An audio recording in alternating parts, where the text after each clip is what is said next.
Next is our habanero pepper, and this is the pepper that commercially, or actually in your local supermarket, is probably the spiciest of all the peppers that's out there and available. And this one's got some character to it. On the Scoville unit, we're looking at, I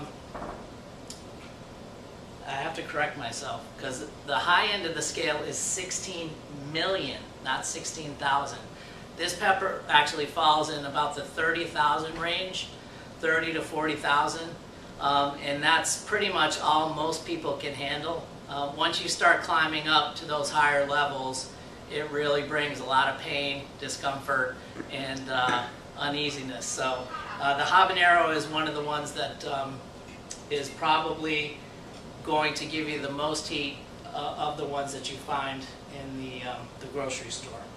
And just really to sort of cap things off and talk a little bit about the Scoville scale, capsaicin is the key ingredient that brings the heat in peppers.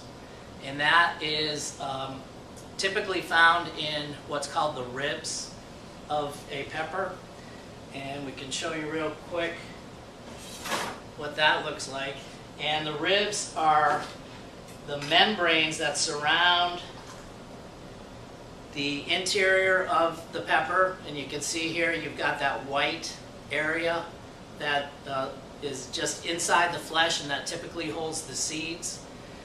That is your rib area, and that is where the bulk of the capsaicin is found. So if there's going to be heat, that's where it's going to be. That's why a lot of people will take, with jalapenos, habaneros, etc., they'll actually take the rib and the seed out and not include it in their preparation, just because of the large amount of heat that those parts of the pepper do contain. So capsaicin being the main ingredient is also used in medical applications. You'll find it in some rubs and ointments that people use for pain relief.